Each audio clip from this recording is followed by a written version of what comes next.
The Heisei era of the Godzilla franchise produced 7 films during its 11-year run, beginning with Return of Godzilla and ending with Godzilla vs. Destoroyah. Before settling on a script, Godzilla 7 would evolve through 14 different storylines. A few are nothing more than a title, some have a general plot, while others are a bit more fleshed out.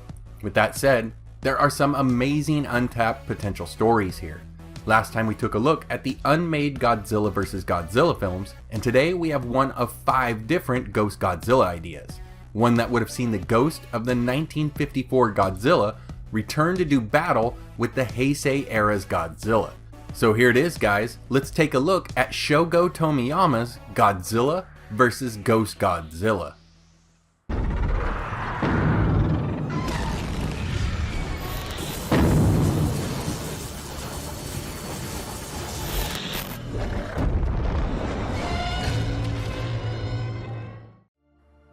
The year is 1954.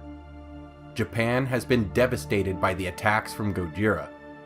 Their once powerful military might rendered useless in his rampage. Yet there is hope. Dr. Serizawa had created a device, one thought to be powerful enough to kill the monster. But the doctor knew that mankind should never have access to such a weapon. Ogata would plead with him to use the oxygen destroyer, but the tortured Serizawa is unsure of what to do, until they stop arguing to watch a local newscast. Here they see the destruction brought to their homeland, as the prayer for peace is sung by children from across the country.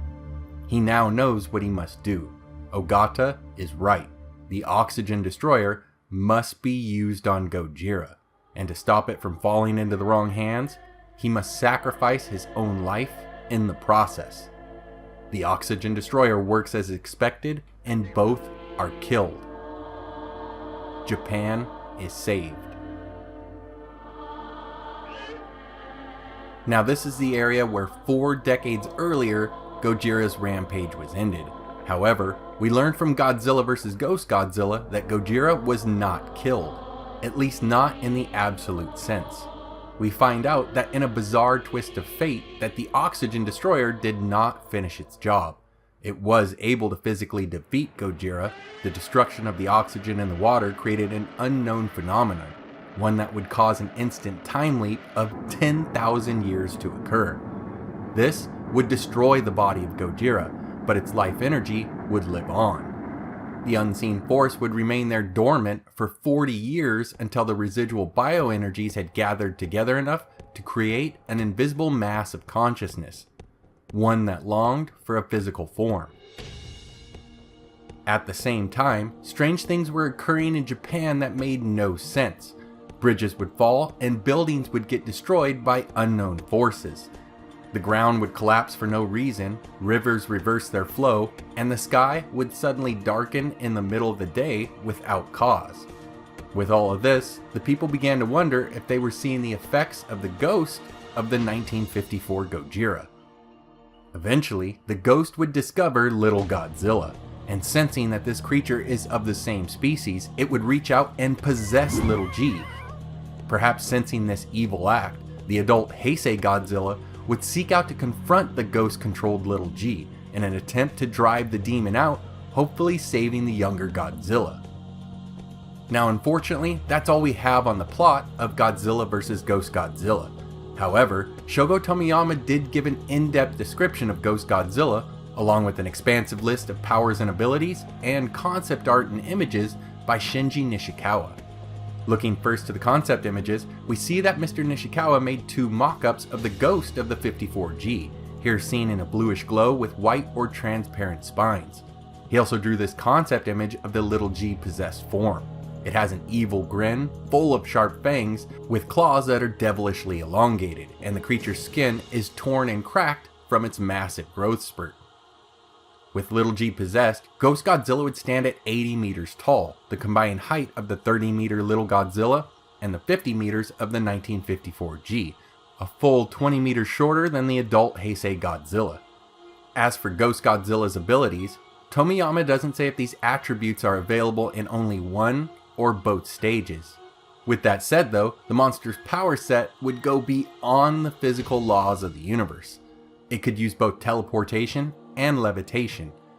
It can phase through matter and can even change its form, with Shogo mentioning that it could take the form of little Godzilla, a tactic used to weaken Godzilla's attacks.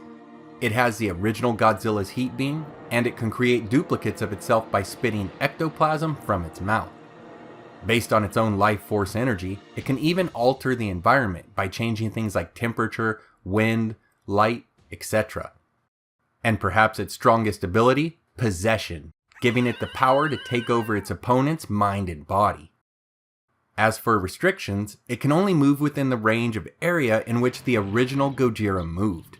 And for some unknown reason, it hates the daylight, perhaps due to its ghostly origin, or it may be from the fact that Gojira seemed to prefer to come onto the mainland during the cover of night. Now Tomiyama would also note that the ghost of the 54G would hold a strong resentment towards not only the cities of Japan, but its people as well, who he persistently would target. The only reprieve is that little Godzilla's kind heart may appear momentarily, only to fade as the more powerful demon and the child are in constant conflict. As for their motivations, Shogo explains that Ghost Godzilla is simply trying to become real again. Merging with little Godzilla gave it a taste of power, and now he seeks out the adult Godzilla, who he plans to control next to become an invincible god of destruction. Godzilla, of course, fights to free little Godzilla from the grips of the ghost, though I do find it curious that Shogo says that this will be a battle using a magical technique of exorcism. Perhaps he can use a variation of his nuclear pulse, driven by pure heart, to drive the spirit from Little's body. Mr. Tomiyama would eventually give this draft to screenwriter Kazuki Amori, so that they could turn it into a more fleshed out script, one that would be called Godzilla Vs Ghost Godzilla Story Plan A. It's worth covering in its own video as it adds other kaiju and even the unused Neo Oxygen Destroyer. I'd love to hear your thoughts and questions about Ghost Godzilla down in the comments. And as always guys, thanks for watching. Your likes, shares, comments, and subscriptions go a long way towards helping the channel grow. Take care, and I hope to see you next time.